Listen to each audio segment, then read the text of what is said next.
నమస్కారం. ఈరోజు మనం స్టాక్ మార్కెట్లో అందరి దృష్టిని ఆకర్షించిన ఒక కంపెనీ గురించి లోతుగా తెలుసుకోబోతున్నాం. దాని పేరే బజెల్ ప్రాజెక్ట్స్. అసలు ఈ కంపెనీ కథేంటి, దీని వెనుకున్న పూర్తి వివరాలేంటి? పదండి మన విశ్లేషణ మొదలు పెడదాం. బజెల్ ప్రాజెక్ట్స్ స్టాక్ ఒక్కసారిగా 20% అప్పర్ సర్క్యూట్ కొట్టింది. మార్కెట్లో ఇదో పెద్ద సంచలనమైపోయింది. ఇంతకీ సడన్గా ఇంత భారీ కొనుగోలాసక్తెందుకొచ్చింది?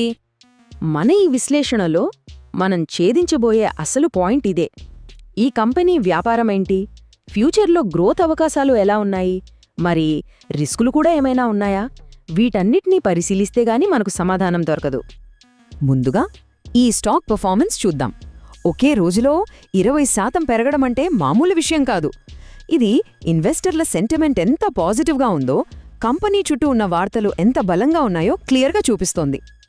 ఈ పెరుగుదల వెనక ఉన్న అసలు కారణాలను అర్థం చేసుకోవాలంటే మనం కంపెనీ ఫండమెంటల్స్లోకి కాస్త లోతుగా వెళ్ళాలి. సరే, ఇంతకీ ఈ బజెల్ ప్రాజెక్ట్స్ అసలు ఏం చేస్తోంది, వాళ్ల బిజినెస్ మోడల్ ఏంటో చూద్దాం రండి. సో, మార్కెట్ కదలికలకు కేంద్రంగా ఉన్న ఈ కంపెనీని ఇప్పుడు పరిచయం చేసుకుందాం.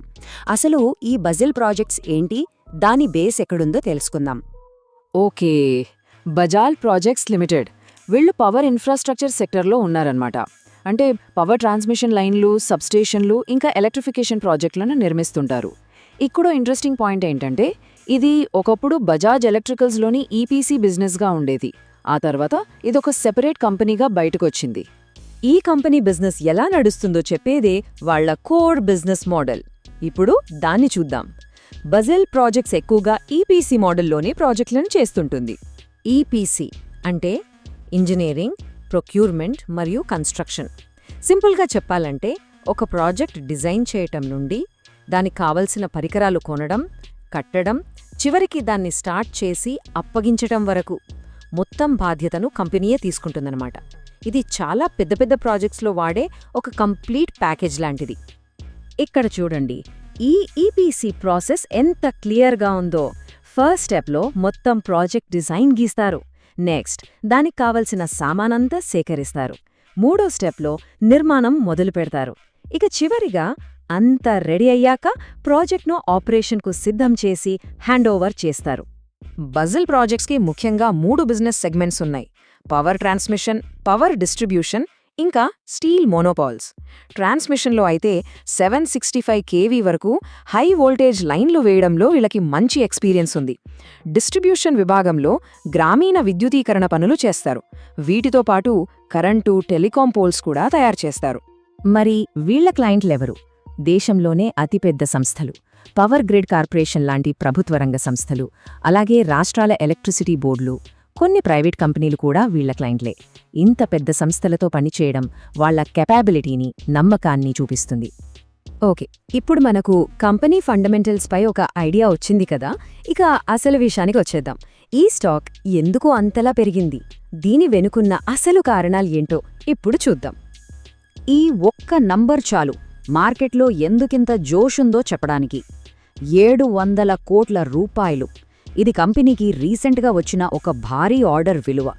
ఇది కేవలం ఒక ఆర్డర్ కాదు, రాబోయే రోజుల్లో కంపెనీ ఆదాయానికి, లాభాలకు ఒక గట్టి భరోసా అన్నమాట.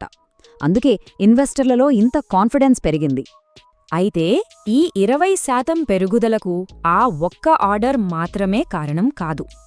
దానితో పాటు కంపెనీ చేతిలో ఆల్రెడీ చాలా ఆర్డర్లు ఉన్నాయి.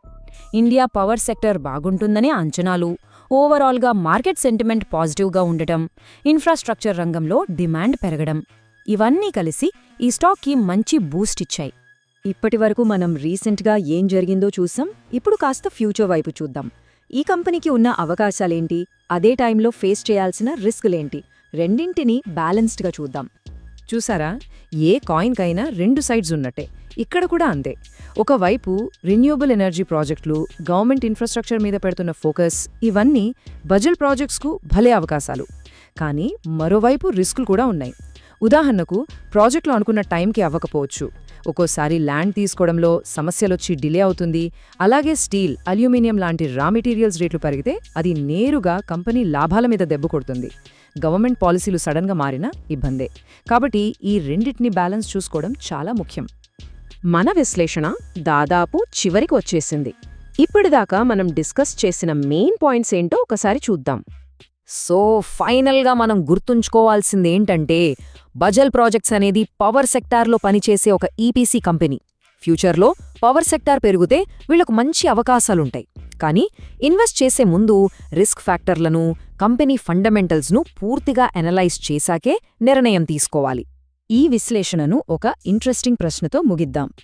పవర్ ఇన్ఫ్రాస్ట్రక్చర్ లాంటి ఫాస్ట్గా పెరుగుతున్న సెక్టార్లో కళ్ల ముందు క్లియర్గా కనిపిస్తున్న అవకాశాలను, వాటితో పాటే వచ్చే రిస్కులను ఒక ఇన్వెస్టర్ ఎలా బ్యాలెన్స్ చేసుకోవాలి? దీని గురించి ఆలోచించండి.